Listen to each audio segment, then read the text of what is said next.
What is up, everybody? Happy 2024, our first episode in 2024. We really appreciate you guys viewing, no matter where you are, Lexington, Louisville, China, space. We got a couple people subscribed in space. I bet y'all didn't know that. No, I'm Fletch. This is Mario and Maliek. Yeah. We're excited to be here with you guys. Kentucky. Got a new year, man. I'm excited for this new year, man. 2024. 2024. Yeah, Cats sure. Getting ready to break out in this new year. A lot of expectations, a lot of excitement. Man, I know you guys are excited. Yes, it's that time. We get to play till March. Yes, sir. Yes, sir. March around the corner. Yep. Yeah. Kentucky is starting the year in the new top 10, ranked now 6. So that's good. Yeah, that's good. We're moving up and, taking one game at a time. But, he's getting up there. So came a long way from 16, man. I know. That's crazy. Reeves was going up against his old team in that ball game. He showed up scoring 27 points. Is he Kentucky's best player right now? Think about Antonio Reeves as we remember, last year, the main thing with him is the consistency, right? Last year we had him, go off in multiple games. He had multiple games where he hit double digits, even had a big game. I can't remember. I think it was South Carolina. He had 37 or 35, something around that range. But, the main thing was consistency. You'd get big games from him last year, and then there's some games where he had shooting slumps, and we didn't get much from him. This year he's been rather consistent. Multiple 20-point games. I believe this is his 6th game with 20 points or plus. So 20 points or more for his 6th game this season. So he had 30 last game against Louisville, comes back, against Illinois State. His old team has something to say, puts up a 27 ball. So I right now he is our best player, to be honest with you. He's the most consistent one, and, regardless of him, having big nights or not, he's going to fill it up. Some nights it doesn't even look like he has 27 or 25, but, when you check the box score at the end of the game, you see him have 30. It's like, he's our most consistent player, and he might be the best player right now. I'm not necessarily sure. Most best player, I wouldn't say best player, but I'll say he's one of the more aggressive players on the team. He's not afraid to get his shots up. He makes sure he gets his shot. Like we see in this game, he was 10 for 15. Shoots 4 of 8 from 3. He's not afraid to do what he does. He shoots the three ball. Like I said, consistently. We're aiming for consistency with him. That's what we're looking for. Trying to get more of these games where he's at least 4 of 8. Because he's going to get those shots up. He's a really good shooter. Yeah, he's a really good shooter. He's going to get those shots up, and you don't want to see shooters shy away from taking shots. I think he's not to cut you off, Maliek, but I think he's one of the best shooters that we've had.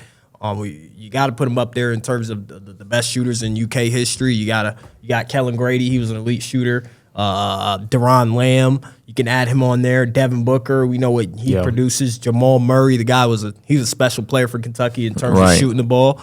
Antonio Reeves is right up there. You got to put him in that discussion for one of the best shooters in Kentucky history. So, I'm excited to see what he's going to do going forward. Hopefully, as long as he stays consistent, I say he's looking at an SEC Player of the Year. He's definitely in the run for that. In terms of answering your question, if I had to say who the best player is, I think I'm going to go with Reed Sheppard. Because when we're talking about, like say, we're going to think about March. Yep. We're talking about championships here. I don't think this team wins championships if he doesn't play what we ask and expect from him, which is that all around, the steals, the blocks, the, plays from both ends. He kind of leads this team in that energy and plays like that, not just scoring. Here, I believe he only had 11 points, but it's not really about scoring when we talk about Reed Sheppard. So I want to say he's the real focus. A lot of these guys, Reeves, he can score, but, really it's all around, energy that we get from Reed Sheppard that makes him that best player. It may not be the, number one in scoring or rebounds, just everything. Yeah. Both players are sneaky in their own way, like a little sneaky link, you know what they're doing, but nobody else does.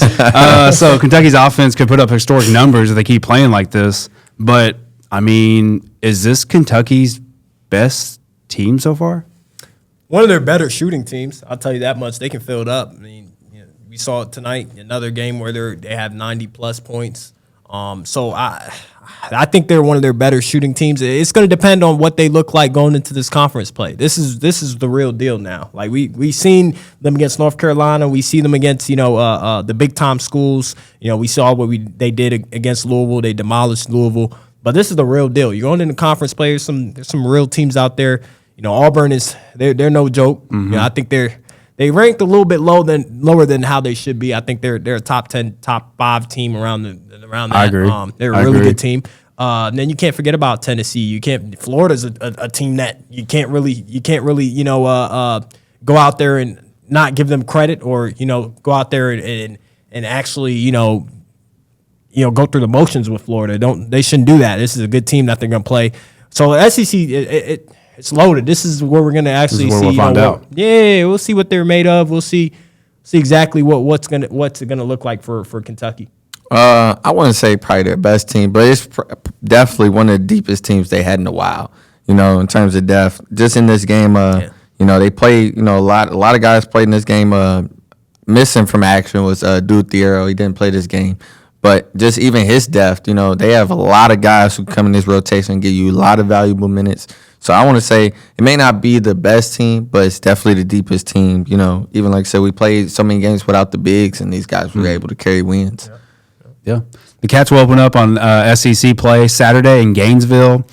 Florida opens up, and they have a 6-game win streak right now, an overall record of 10-3. Like you were saying, they're big in the SEC right now. Legit. What does Kentucky have to do to secure a win against Florida Saturday? I'll let you start with this. All right, I'll start with this one, man. So Florida, a team that you can't really, go out there and mess around with. Kentucky's got to, they got to be on their P's and Q's on this one. You got to go out there in Florida. This is going to be their second road game. Louisville was a good introduction to what it may look like for the freshmen, but now you're going into enemy territory. You're going down there in Florida, a team that's going to be hungry, a team that wants to make a statement. Which pretty much every team you play against Kentucky, they're going to try to make a statement, right? But they're a good basketball club. I think, in order to really get the W, we got to take care of the ball.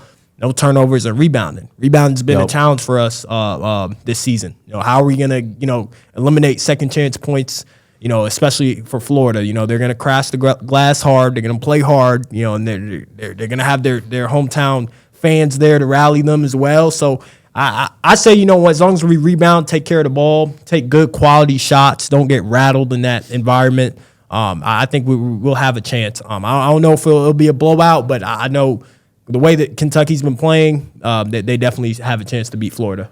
I expect UK to, win this game against Florida down in Gainesville.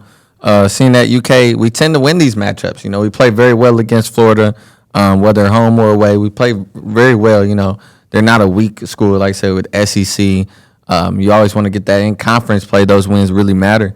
Yeah. But, something that I really want to see, not just for the Florida game, but I really want to see just more utilization in the bigs. Like I said, this is a lot of time getting into those games, going into SEC, seeing those bigs get a little more active, taking more shots, being more aggressive. I think they're going to be a key contributor for us down the road. So I want to see them just be more aggressive, getting more shots and up into the game. So, yeah, it gets loud in Gainesville, and I think against Kentucky they're doing an orange out. So everybody's getting an orange shirt and they're doing orange out. So, like you said, it's going to be a big deal for them. When are we going to get a blue out, man, or a white out for Rupp Arena or something like that, man? Why? Maybe I feel like we're the only one who doesn't do stuff like that. It's going to be a long day. We don't play good teams like we do, like everybody else does, because we're good. We are the good team. We are the good team, exactly. We won the last 4 matchups against them, so I'm thinking we're going to make this 5. Mm-hmm. For sure. Yeah. Head coach Todd Golden spoke with reporters about their next opponent. Quote, "We have a full week to prepare for Kentucky, but I think we're about as ready as we can be," end quote. How do you put yourself in the best situation to beat this Kentucky team? It's a good question. I like that, man. We're switching gears now. Right. I like that. Looking at it from a different perspective. Yeah, for sure. This Kentucky team is the real deal. Team can fill it up. They play at a fast pace. They can shoot it. Man, they got multiple guys that can score 20, give you 20 on a given night. To beat them, I would say, you got to find some way to disrupt their offense, make them a little rattled. This is a team that doesn't get rattled as much because they have such good quality guard play. Wagner can handle it, Dillingham can handle it. They're deep, just like you said. So it's hard to rattle a team like Kentucky. But I think to beat them, you gotta be able to put pressure on the bigs.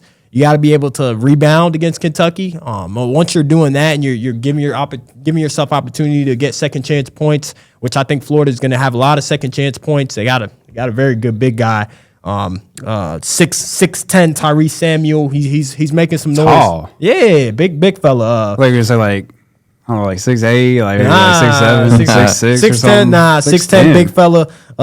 He's averaging about 14 points per game. Kentucky's big man, this is going to be another challenge. We saw how they did against Armando Becat. This is going to be another challenge for them to see how they're going to do against this big. I hate to give away the secret to success, but I would say it's just being aggressive. As we've seen multiple times in games, UK can get a lot into foul trouble, whether it be the bigs or the guards. So being very aggressive with UK, getting them to foul trouble really early. They tend to make very young mistakes as freshmen. A lot of freshmen on the court, they tend to get handsy, whether, reaching, trying to make the steal, trying to make the play that could turn, change the energy. They want to get that steal that could let out to the run out on the other end. They tend to get, even the bigs like we saw before in the UNC game. We seen those guys get into a little foul trouble and they were trying to make different changes. So if you could get those guys into foul trouble, then it changes their game playing a whole lot. I love your answer, man. The aggressiveness is probably the main thing. Putting pressure on those guys to play defense. Kentucky hasn't been the greatest defensive team all year. That's a question mark for us. So yeah, like you said, Maliek, get those guys in foul trouble, see what it may look like, and then Kentucky's got to be able to stay on their feet. A lot of the times, they're closing out, they're jumping, and it's just the little stuff in discipline and defense that they got to improve on. So hopefully with this game they can figure that out, because Florida, it's not just one guy, it's not just the Tyrese Samuel guy that I'm talking about. There's some other guys on that squad that can play too. Yeah. Good takes. Hopefully no one from Florida's watching this, because if they take some notes, and then we end up being the problem. They get beat. So this podcast, Florida has multiple guys that can fill it up. The guys, they have like 3 guys averaging more than 10 points per game. Yep. Which player should we really pay attention to on this Florida team? I got to go with, this is interesting because this is the Florida team that just lost Colin Castleton, one of the best bigs from last season. They get to replace, they get a transfer in, a big fella who can play a little bit. But I think if I had one player to keep an eye on, it's Riley Kugel. Has some NBA draft projections. He looks like he's gonna be an NBA draft pick very, very soon, probably this season at the end of this season. He's one guy you got to really keep your eye on. Will Richard can shoot that thing as well. So Kentucky guards, they're gonna have. It's gonna be interesting. Hopefully we get Thiero back, because I know he's gonna be a key piece for this game. He's a beast. In terms of defense and getting stops, and what type of energy guy Thiero is. Right. So I would have to go with those two. I think Riley Kugel's he's gonna come out with a lot of energy. Like I said, these guys are gonna try to make a statement. I'm gonna go with Terry Samuel. Seeing that, he's going to expect them to be very aggressive down low. Yep. So we're going to need our bigs to make, just being honest. Going to play honest, just play solid defense and not foul out, not get into foul trouble. And like I said, just seeing that, our bigs recently, they haven't got too many shots up into the game. And I know sometimes in basketball you tend to want to be able to go back at your man and get a basket back at him. And, and he's gonna get a lot of touches. He's gonna challenge them down there. So I'm just expecting, at times if they are gonna look and probably get that mismatch, because sometimes our 4, depending on who that 4 may be, that tends to be somebody small or just somebody bigger at times. So if they get switches to down there where, Trey Samuels can get a smaller 4 or somebody smaller down there on them, it could run into some trouble. Yeah. So, yeah. It's going to be fun, man. I'm excited to see this matchup. It'll be a good atmosphere for sure. For sure. Yeah. It'll be good for Kentucky. Gainesville. Gainesville, Florida, man. Yeah. It's a crazy place down there. Their fans the get swamp. loud. They call it the swamp. Before we close it out, prediction. Who you got? Florida or Kentucky? Of course, I got Whoa. Whoa. Hey, hold on. What did you say? You know what I'm saying? Okay. I got Florida losing, Kentucky winning. I know you already said Kentucky, but I'm gonna give Kentucky. I want to say a 10-point win, 84-74. I like that prediction. I think it's going to be a little bit close. I think we're going to take a loss on this one, guys. I hate to be that guy, but I think we're going to lose by at least 6. It's going to be a neck and neck game, but it's not going to be a backtrack for us. This joke ain't funny, bro. You can do that right now. I don't know. I just have a feeling that Florida's going to come out with a lot of energy. Kentucky's going to gonna lose it, in that second half. That's my prediction. It's a wild prediction, but hey, I'm going with that. I think what hurts them is they're coming off 2 wins versus very inferior opponents. So you're jumping back into a big matchup. Big matchup. First conference play. Florida's coming out with a lot of energy. I think it's going to be neck and neck until that second half. It's going to come down to a split, a very split decision that something it's going to happen in the game where it's going to just be too late. I think it's going to be neck and neck in this one, man. I don't know. I say they play Quinnipiac and was it Grambling State? Two inferior. That's not UK. It's not going to get you prepared for a team like UK. A lot of depth. This is a lot of depth. Young team. You heard what Florida coach said. He said we've been preparing, man. We've been preparing. A lot of team. They've had a week. Had a week. I got Kentucky dominating per usual. By how much? By how much? Dominating sounds like 20 points. Sounds like 30. I was going to say 30. 30. Yeah. Sheesh. And I apologize about Mario's joke. He was joking about Florida getting that win. So Florida versus Kentucky Saturday in Gainesville. That will be the 6th at 12:30 on ESPN. Yep. We're excited about it, man. I can't believe you got Florida win this game. I do, man. I feel like Florida. You have to move to the other side of the table. You might have to. I know. Might have to, man. We keep the receipts. Remember this when we come back on the show. Exactly. That's Keep what the I'm saying. receipts. That's what I'm All right, saying. if it does happen, when we come back on Sunday and we put out the show, and if it does happen, I don't want you guys to mention the word Florida. I don't even want you guys to mention it. Okay? That's what we're gonna do. If Kentucky wins, If Florida wins, and we come back Sunday and we do the post game show, I don't even want to hear you guys say the word Florida. Look, that's what we're Don't doing. even say it. Don't even say it. Look, after this comment below after UK win, Yeah. comment below. Mario was wrong. Just put that in quotations. He'll know. Perfect. Mario was wrong. We'll do that. We'll do that. We'll be back, ladies and gents, for another episode. Like and subscribe and comment. Do all that, man. We need it. We appreciate it.